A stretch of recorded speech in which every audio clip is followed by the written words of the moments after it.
Ya. Bisa Jadi dimulai. yang lain gimana? Nggak masalah. Nggak masalah. Oke. Baik, Bapak, Abang, Kakak semua, mohon maaf atas ketidaknyamanan ini. Menjadi catatan kami untuk menjadi perbaikan ke depan. Besok kita mulai untuk share link, kemudian kita mulai masuk agar bisa lebih lancar lagi. Mohon maaf sekali. Mari kita mulai pembelajaran kita, belajar bersama Bang Herman, spesialis sekunder. Namun sebelumnya mari kita berdoa dulu agar semua diberi kelancaran dan kemudahan dalam belajar. Berdoa dipersilahkan. Berdoa cukup. Terima kasih. Selanjutnya silahkan Bang Herman untuk menyampaikan materi. Nanti kita Abang penyampaian materi kemudian tanya jawab gitu ya Bang ya? Iya benar Bang. Oke. Oke, terima kasih Bang Edi atas waktu yang diberikan kepada saya dan bagi semua peserta. Semoga ini menjadi awal yang baik buat kita semua. Amin. Para peserta semua, jadi kita menjadi seorang trader itu jangan kita bikin spelling. Karena apa? Banyak hal yang harus kita perdalam di situ. Banyak hal yang harus kita pahami di situ. Dan banyak hal yang harus kita kuasai di situ. Kebanyakan trader yang tidak bisa itu meredam nafsu. Mayoritas. Dan ini yang membuat kita itu loss. Jadi untuk kita menjadi trader, langkah awal yang harus kita pahami, kita harus mengenal dulu dari mana candlestick dan kenapa sampai terjadi candlestick. Jadi dahulunya seorang master yang dari Jepang, dia bernama Monehisa Homa. Jadi dia terkenal pada abad ke-18 dengan seorang trader. Berawal dari berdagang beras, melanjutkan warisannya ya.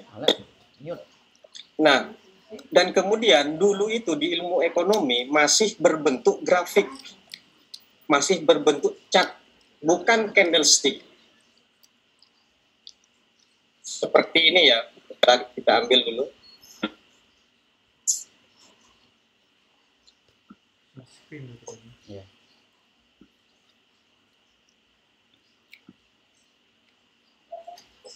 Nah, seperti yang kita ketahui, ini adalah Bapak Monehisa Homa. Inilah master yang pertama.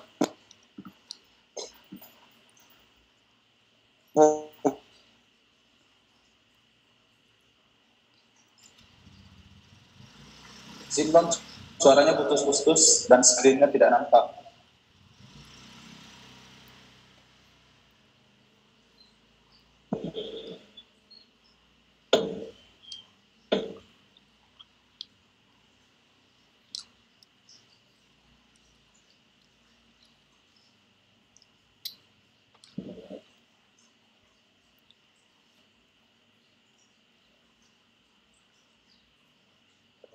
Suaranya tidak ada, Bang.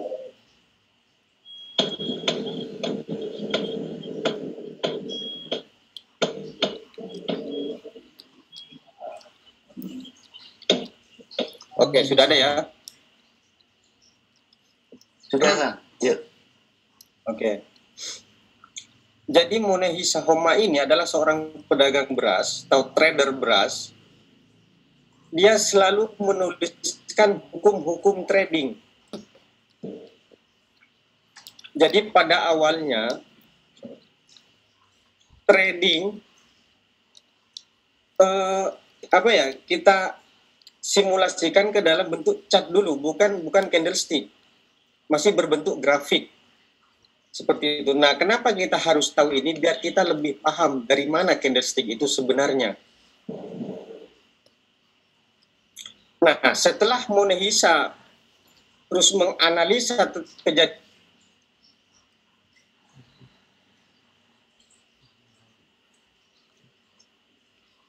dulunya seperti ini ya. Nah, ini ada jam nilainya seperti ini. Tidak jauh beda dengan ini ya, kejadian dulu ya. Ini data yang dulu. Katakan seperti ini. Ini data tahun 2012, 2013 tentang nilai impor beras. Di kejadian-kejadian terdahulu juga sama seperti ini. Nah, dan kemudian kejadian ini berevolusi hingga sekarang ini menjadi sebuah candlestick. Nah, seperti ini. Nah, makanya kenapa saya tidak pernah memakai indikator? Karena indikator itu menurut saya pribadi itu adalah permainan seorang broker yang sengaja bikin kita lengah terhadap candlestick, yang bikin kita tidak fokus kepada candlestick, dan kita dialihkan ke indikator tadi. Padahal yang sebenarnya candlestick inilah yang menciptakan harga dan perintahkan harga itu akan kemana. Jadi candlestick ini mampu membawa arah harga, bahwa dia akan naik atau akan turun.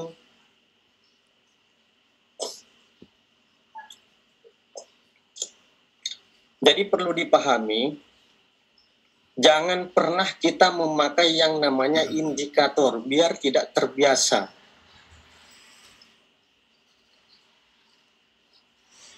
Nah, kemudian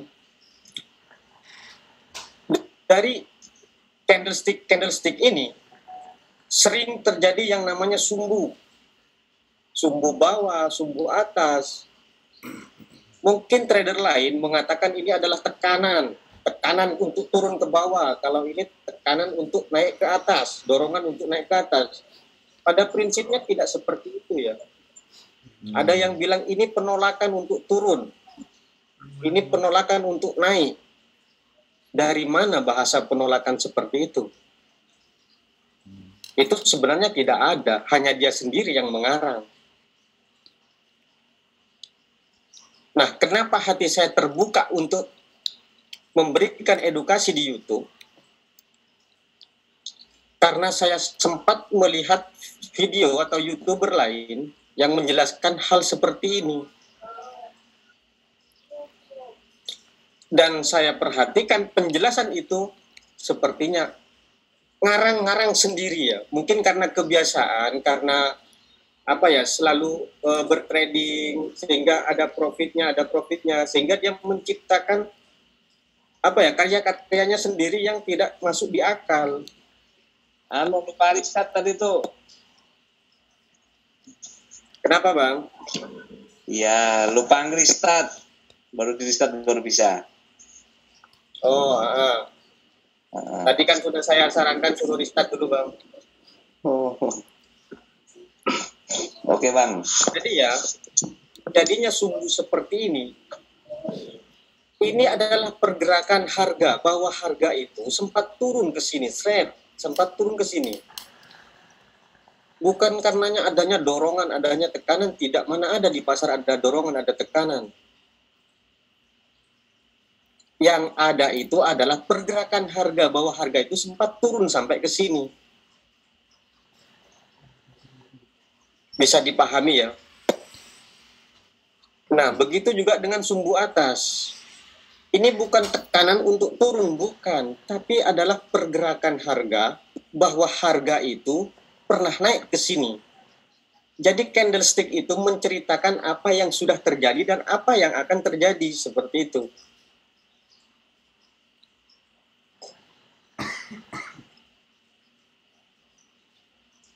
Nah, jadi kalau kita berbicara candlestick, kita harus memahami pola-pola dari candlestick. Bagaimana pembentukan arah harga dari candlestick. Makanya kalau orang yang pakai indikator sebaiknya nggak usah candlestick ini, pakai aja yang gunung-gunung itu. Karena apa? Dia melihatnya fokus kepada indikator Bollinger Band misal kata, MACD, McDonald, apalagi itu. Nah, jadi saya tegaskan ya, jangan sekali-kali memakai indikator. Biar kita tidak terbiasa memakai indikator. Kawanku udah gak nyaman sekarang. Nah, sekarang kita beralih ke poin 4 ini. Nah, ini. Kenapa ini saya katakan dengan penjual? Dan kenapa candle hijau itu kita katakan dengan pembeli? Karena ini adalah pasar perdagangan ya. Yang namanya perdagangan ada jual beli. Dan jual beli inilah yang kita katakan dengan transaksi. Yang perlu dipahami, ini, body ini, ada yang mengatakan ini adalah kekuatan, bukan. Ini adalah volume atau stok si penjual. Bahwa inilah stok penjual. Banyaknya stok si penjual ya. Nah, harga itu akan naik atau akan turun dipengaruhi oleh pembeli. Jadi intinya harga itu akan naik atau turun itu nanti tergantung pembeli. Kalau pembeli sangat antusias, ini bisa jadi harga semakin naik. Dan sebaliknya, jika pembeli itu sangat lemah, artinya pasar itu didominasi oleh candle merah atau penjual, maka harga itu akan turun.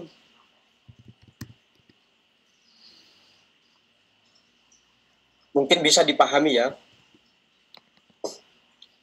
Nah, kenapa kemarin saya di YouTube sempat menghitung ini harga pembukaan dan harga kesini sempat turun ke sini dan kita menghitung rata-ratanya. Itu semata-mata hanya untuk mengetahui signal bahwa harga itu sempat ke bawah.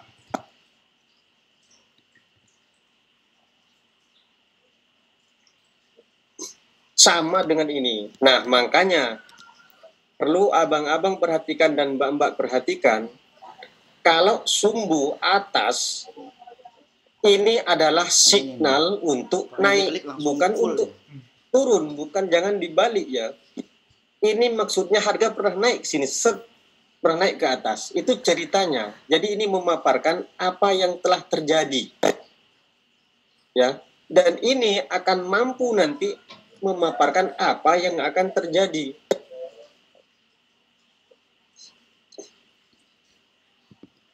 Jadi saya ulangi, sumbu atas itu adalah signalnya untuk kenaikan. Dan sumbu bawah itu adalah signalnya untuk penurunan. Jadi mari kita kosongkan pikiran kita, hapus memori-memori yang dulu-dulu. Kita membuka istilahnya lembaran baru, perhatikan ini baik-baik. Biar apa?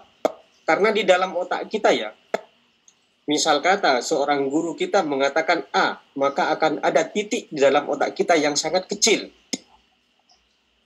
Kemudian berikutnya lagi ada yang bilang A, maka titik yang di dalam otak itu akan membesar.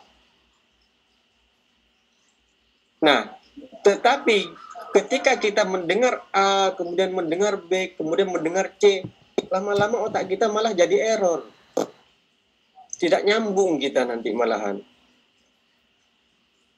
Dan yang perlu kita pahami, jangan buru-buru trading.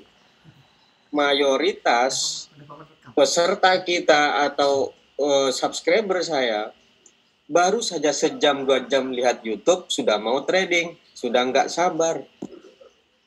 Dia tidak mengukur kemampuan dirinya sendiri. Orang cerdas itu sebenarnya ya, dia mampu mengukur dirinya sendiri. Sudah berapa kali loss, sudah ribuan kali loss, tapi tetap saja masih trading. Kan lucu. Seharusnya kita kan sadar ya, kita loss banyak kali, berarti otak kita belum mampu ke situ. Berarti bisa kita tarik kesimpulan, saya harus belajar, belajar, dan belajar. Nah, kembali lagi ke candlestick.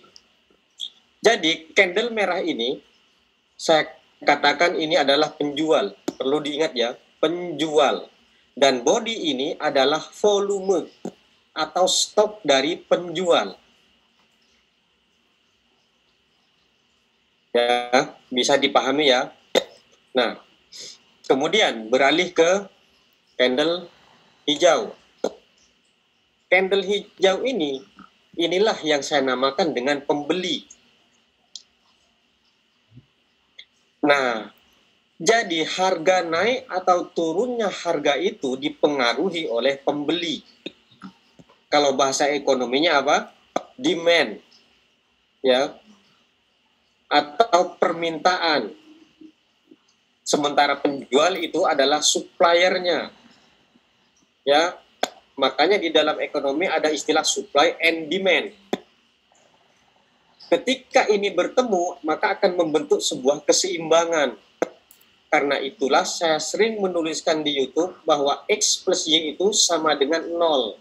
Karena apa? Di dalam kita berdagang atau dalam bisnis, itu harus seimbang. Itu sudah nyata ya. Misal, contoh seperti ini. Di sebuah pasar, katakanlah harga beras 10.000 per kilo. Ada salah satu pedagang yang jual berasnya misal kata 20.000 per kilo. Kira-kira laku nggak beras itu? Kan nggak mungkin. Makanya harga pasar atau harga yang berlangsung di pasar itu dipengaruhi besar oleh pembeli. Kalau pembelinya itu sangat banyak, sangat antusias, maka sangat besar kemungkinan harga itu akan naik. Dan sebaliknya, apabila pembeli itu sangat kecil, sedikit, dan penjual itu yang banyak, secara logis, secara logika, jelas bahwa harga itu akan turun. Karena apa? Pembeli sudah sedikit. Ekonomi.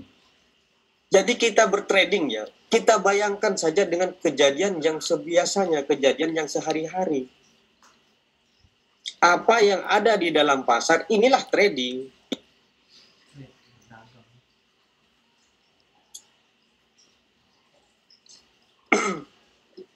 Jadi ya, setiap kita akan bertrading, kita bayangkan saja kejadian yang sebenarnya di pasar seperti apa.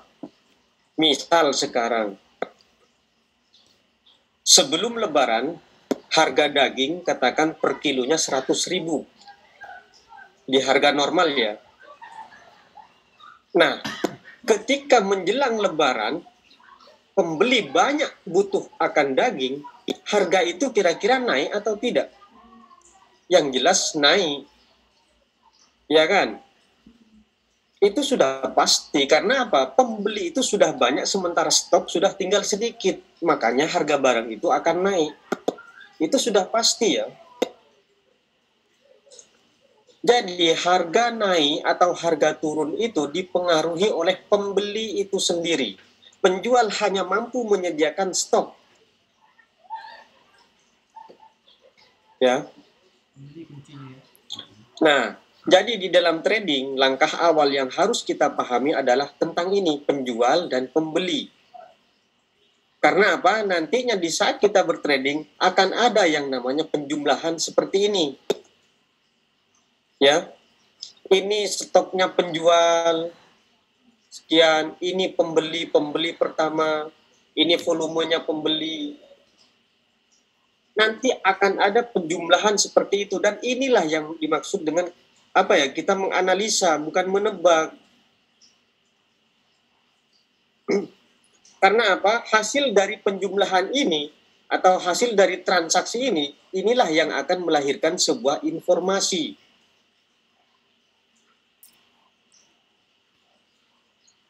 Dan informasi ini belum valid kalau belum dikonfirmasi. Ibaratnya seperti ini, contoh. Bang, di jurang sana ada emas 2 kilo, katanya si A.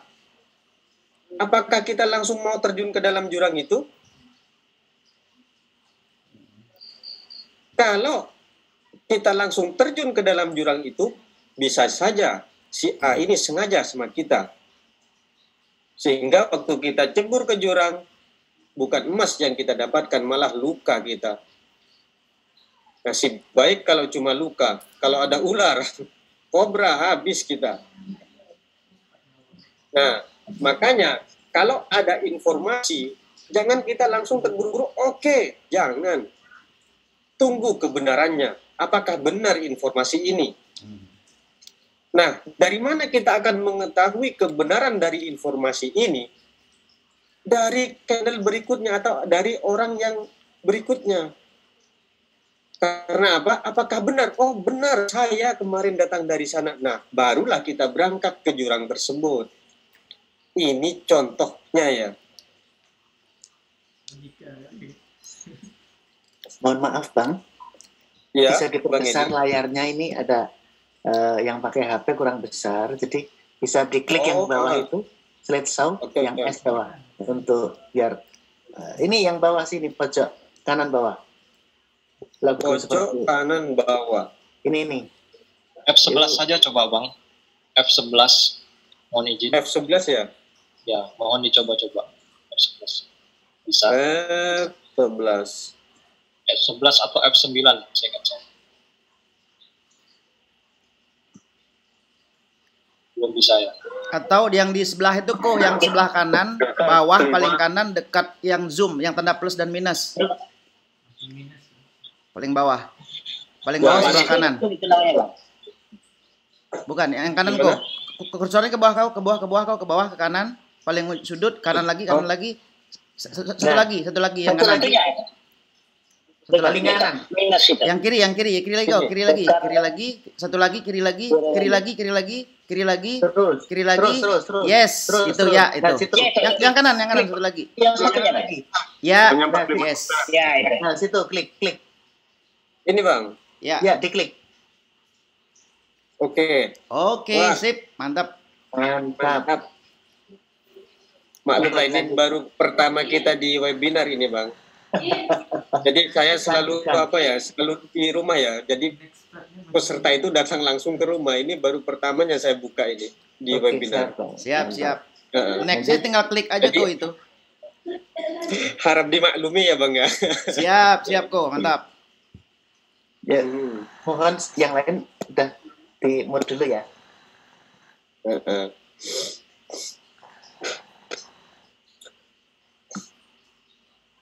Oke. Jadi begini ya. Mana ini pen? Gak apa-apa, saya pakai kursor saja ya, nggak usah pakai pen ya. Jadi begini. Perlu abang kalian perhatikan lagi, perlu yang sangat digarisbawahi, yang perlu digarisbawahi. Harga itu akan bergerak naik atau turun dipengaruhi oleh ini, pembeli. Ya, inilah faktor utama yang memicu harga itu akan naik atau turun. Nah, kalau abang perhatikan, merah ini kan dari sini ya, harga tertingginya di sini ya. Nah, kemudian dia sampai ke sini. Nah, inilah yang saya katakan dengan volume atau banyaknya stok barang si penjual. Nah, yang jadi pertimbangan sekarang pembeli. Kalau pembeli ini antusias membeli terus sampai ke atas, berarti itulah tanda-tanda bahwa harga itu akan naik. Sebab apa? Secara hukum ekonomi, apabila pembeli itu banyak, stok barang itu sedikit, maka harga itu akan naik. Contoh simpel lagi. Sekarang kita kesulitan akan beras. kesulitan akan beras, maknanya atau artinya beras itu sedikit stoknya. Nah, kalau stok sedikit, sementara pembeli banyak, jelas harga beras ini akan naik. Misal dari per kilo 10.000 menjadi per kilo 15.000. Ini sudah pasti. Jadi kita mau jadi seorang trader, harus kita pahami dulu pasar yang sebenarnya. Kita bayangkan sendiri, oh ini pembeli banyak ya, oh ini penjual banyak ya. Berarti kalau penjual banyak, maka harga itu akan turun. Dan sebaliknya, kalau penjual yang sedikit, pembeli yang sangat banyak atau antusias, jelas harga itu akan naik. 21. Medan 61. Makanya sering saya ulang-ulang di YouTube, apabila harga penjual itu sedikit atau stok barang itu sedikit, tapi pembeli banyak, maka harga akan berjalan naik. Ya, juga sebaliknya, apabila penjual itu banyak, pembeli yang sedikit, maka harga itu akan bergerak turun. Anggaplah sekarang diobral sama penjual karena apa? Barangnya tidak laku. Seperti itu. Nurul kembali ke kampus ini. Ulang. Nah, jadi dari sini saja ya, ini sudah banyak kejadian yang diceritakan sama candle ini. Dari 2 candle ini saja. Tapi kebanyakan para trader baru sehari atau baru sejam kita kenal trading, sudah mau trading jadi akun real. Jadi ya Bang ya, perlu digarisbawahi. Kita harus ukur kemampuan kita, baru kita bertrading. Kemampuan kita di trading saja kurang, masih katakan 20% sudah mau trading. Bagaimana mau kita profit? Bagaimana kita mau profit? Kalau kita tidak mampu mengukur diri kita sendiri.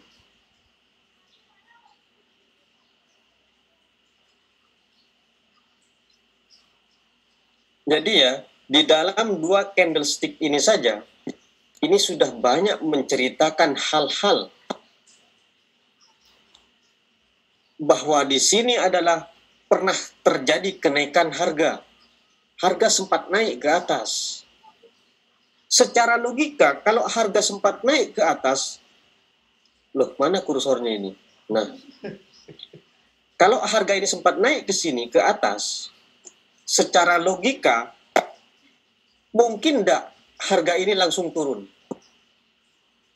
Kok kursornya saya menghilang-hilang ya? Tolong Bang Edi, ini ada pelanggan baru yang baru mau masuk Bang Edi. Di admit Bang Edi. Siapa?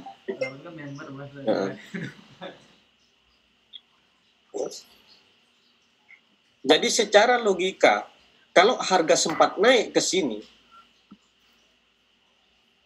maka harga berikutnya ini juga akan naik. Karena apa? Ini saja menceritakan bahwa tadi sempat naik atau kemarin sempat naik. Tetapi malah ada yang bilang bahwa ini adalah dorongan atau tekanan, penolakan untuk naik.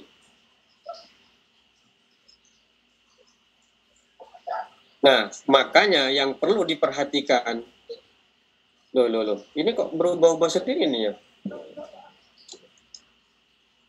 Nah, makanya yang perlu diperhatikan, ingat, bahwa sumbu atas atau signal atas ini adalah perintahnya untuk naik, bukan perintah. Signalnya kenaikan. Ya. Sementara sumbu yang bawah adalah signalnya penurunan. Mana perbedaan antara signal dengan perintah? Ingat, signal cenderung body lebih besar daripada sumbu. Ya, jadi body ini lebih besar atau lebih panjang daripada sumbu ini, atas dan bawah ini, itulah yang dikatakan signal. Ini Dan ini adalah signalnya untuk turun. Lalu bagaimana, apa yang dikatakan perintah itu, yang mana yang disebut dengan perintah? Perintah itu, candle perintah itu cenderung dengan sumbunya yang lebih panjang daripada body. Ya, bisa dipahami ya. Nah, begitupun dengan candle hijau ini. Jadi kesimpulannya, mau candle itu merah, mau candle itu hijau, kalau sumbu atasnya lebih panjang daripada body, itu tetap bacanya perintahnya untuk naik. Dan sebaliknya, kalau sumbunya yang lebih panjang di bawah daripada body, berarti itu perintahnya untuk turun. Lalu, ada yang tidak memahami di sini. Subscriber saya juga banyak yang tidak memahami, tapi sebagian sudah ada yang memahami. Kapan perintah ini akan terjadi, Bang? Kita tunggu perintah itu tidak langsung di situ juga. Misal, satu contoh ya, ada perintahnya kenaikan.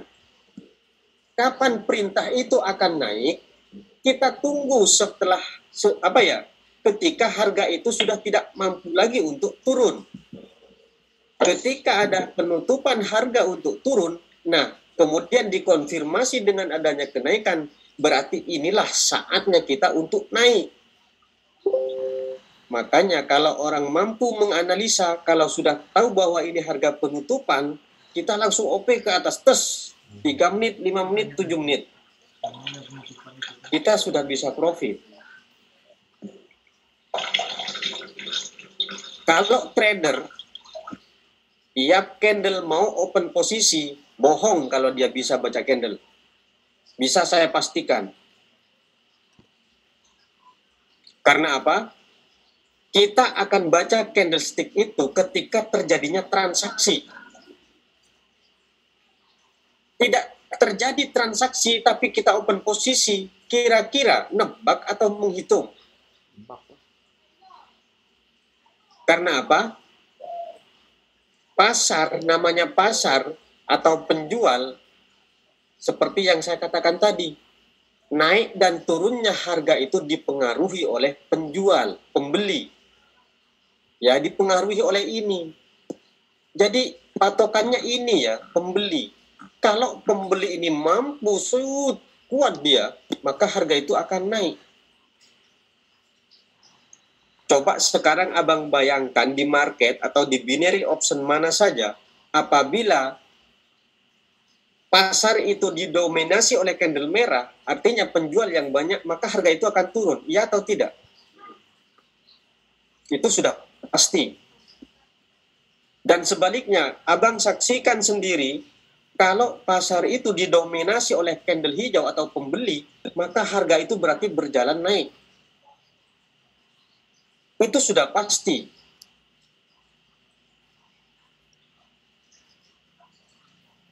Makanya kalau kita mau jadi trader, kita bayangkan sendiri dulu bagaimana pasar yang sebenarnya, pasar yang terjadi di dunia, bukan cuma Indonesia ya. Pelajari hukum permintaan dan hukum penawaran. Karena apa? Ini juga pasar.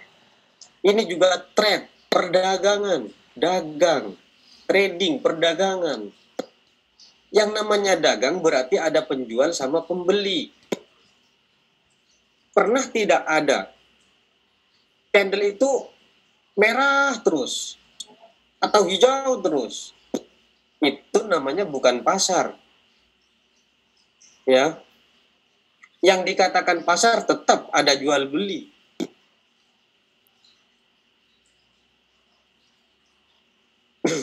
Jadi ingat, jangan sampai terbalik lagi, jangan ikuti kata-kata yang lain bahwa ini adalah tekanan untuk turun, katanya jangan. Ini adalah pergerakan harga, ini menceritakan bahwa harga itu pernah naik sampai ke sini. Ya. Jangan dibalik, ada yang bilang ini penolakan untuk naik, tekanan dari atas untuk turun. Itu terbalik. Jadi perlu abang-abang ingat, kalau ada perintah jangan kita langsung ikuti perintah itu. Misal perintah naik seperti yang saya katakan tadi, kita nggak boleh langsung naik. Kita tunggu kapan waktu itu akan naik, kapan harga itu akan naik. Ketika harga penutupan sudah ada di bawah dan dikonfirmasi oleh candle kenaikan, berarti benar bahwa harga batasnya di bawah. Maka barulah harga akan luncur naik. Dan apa keuntungan kita belajar candlestick ini? Ini tidak hanya bisa kita gunakan di binary option ya. Biar nggak salah paham. Ada orang yang bilang cuman bisanya di binomo sama all-in trade. Ini ya mau dipakai dimanapun bisa. Intinya abang hanya perlu memahami candlestick. Mana itu penutupan harga, mana itu area pembeli antusias. Itu harus abang pahami. Dan kemudian kita trading jangan terlalu berjam-jam di depan handphone atau di depan PC atau di depan laptop. Karena apa? Kalau kita diforsir otak kita di sini, bukannya kita profit bang, malah yang profit tadi hilang. Buktikan saja. Karena apa? Kalau kita sudah ambisi, otak besar kita tidak mampu mengontrol. Karena apa? Kita sudah dipengaruhi oleh psikologi kita sendiri.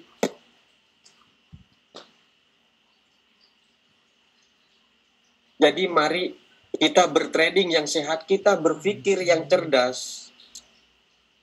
Kita trading, kita cari profit. Bukan tiap candle kita mau open posisi. Kita cari mana momen yang paling pas, yang sesuai dengan hitungan, yang sesuai dengan analisa, baru kita pukul di situ.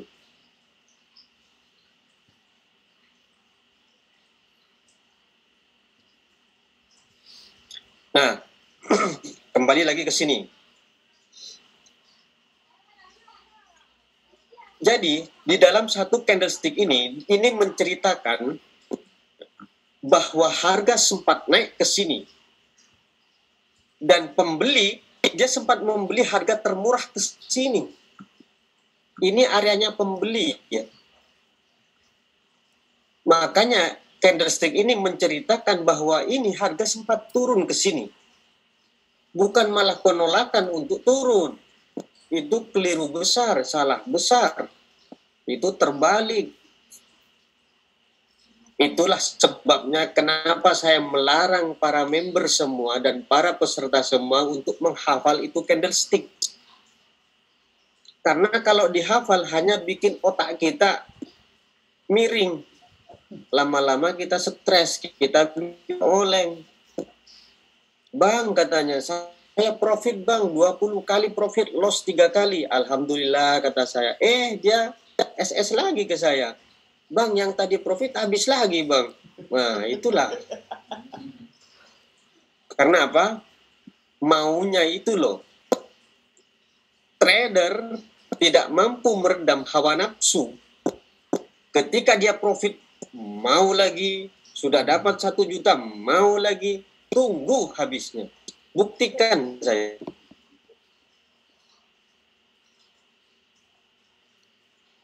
Jadi kita menjadi trader, kita harus cerdas. Cari momen yang pas. Kita cari untung di sini, Bang. Kita bukan mau main game yang nggak ada kerjaan di sini. Kita bukan mau main Free Fire yang terus digas. Kita bukan main Mobile Legend di sini. Kita bertrading di sini, uang real di sini. Jadi eman-eman. Yang saya khawatirkan, alat-alat dapur kita nantinya miring karena trading. Nasib baik ya kalau alat-alat dapur kita masih miring ya. Kalau sampai tertutup nggak ada isinya, wah ditinggal pergi sama istri, habis kita. Jadi Bang, kalau mau sedekah itu jangan ke Binomo atau ke all-in trade atau ke Indodax atau ke Forex dan yang lain-lainnya. Carilah orang yang pantas untuk kita beri sedekah. Jangan mau kita bagi-bagi uang sama binomo. Binomo itu sudah orang sukses. Ini broker kelas ini.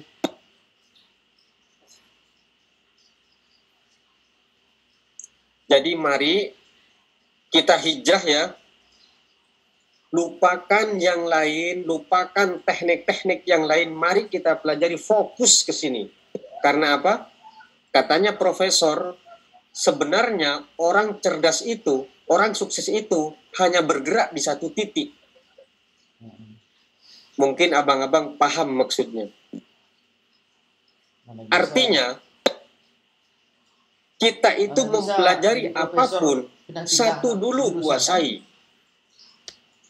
Nah, makanya kalau ada trader yang tekniknya itu berubah-ubah, coba kita berpikir cerdas, yang berpikir yang rasional, Bang. Jangan mau kita ditipu. Masa ada pasar, ada tekniknya pasar berubah-ubah? Pasar itu yang ada cuma naik turun. Pembeli antusias, maka harga akan naik. Sebaliknya, pembeli sedikit, maka harga akan turun. Jadi nggak ada teknik yang macam-macam, beribu-ribu teknik dipakai, itu bohong. Kalau memang real, tidak ada banyak teknik, tidak banyak teknik. Nah, jadi mari kita bertrading, fokuskan kepada satu teknik, dan kita latih teknik ini secara berulang-ulang. Kita asah terus. Karena dengan begitu saya yakin abang-abang nanti akan paham. Saya yakin, Bang, orang Indonesia itu orang yang cerdas, Bang. Saya sangat yakin itu. Tetapi kecerdasan abang tidak dipergunakan sebaik mungkin. Dipengaruhi oleh apa, Bang? Nafsunya sendiri, Bang. Sudah profit 300.000 satu hari, masih lagi trading, dibukanya lagi handphone. Waduh. Bangun, tidur, belum aja cuci muka, langsung dibukanya handphone. Trading. Apakah ini jiwa-jiwa seorang trader? Saya rasa tidak. Jauh dari jiwa-jiwa trader.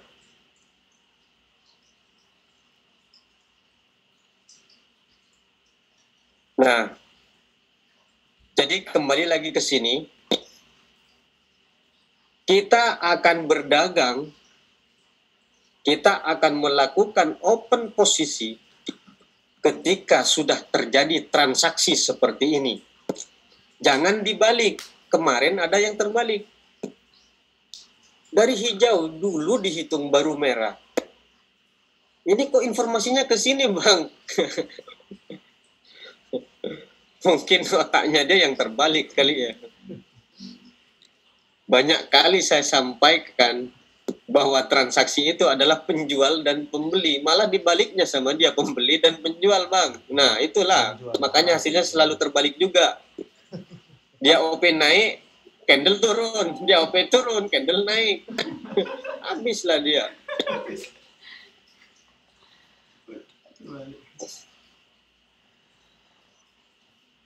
Oke ya, semoga ini menjadi awal yang baik bagi abang-abang semua. Jadi mari ya, saya mengajak kepada peserta semua, saya akan berusaha sebaik mungkin bagaimana peserta atau member saya semuanya bisa. Dan ingat, kunci trader, jangan cuma belajar sekali, baca, pahami, ulangi. Kita baru saja sejam atau baru saja 5 menit sudah mau trading. Belajarnya baru 5 menit sudah mau trading. Waduh. Saya teringat sama kata-kata Abdul Somad itu, Ustadz Abdul Somad itu.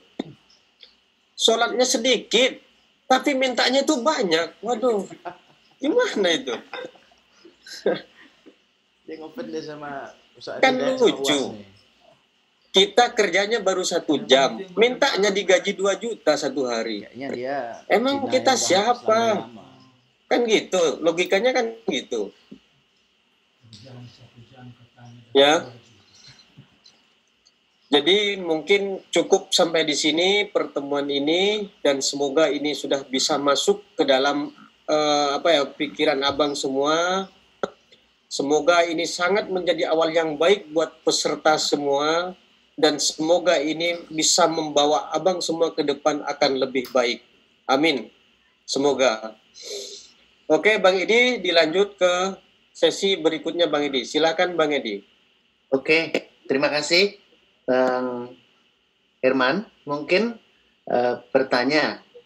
Silakan bertanya lewat chat aja ya, biar saya bacakan ya. Biar semua pakai chat aja ya, biar enak semua nanti. Nanti saya bacakan. Bang, saya tutup dulu ini, Bang.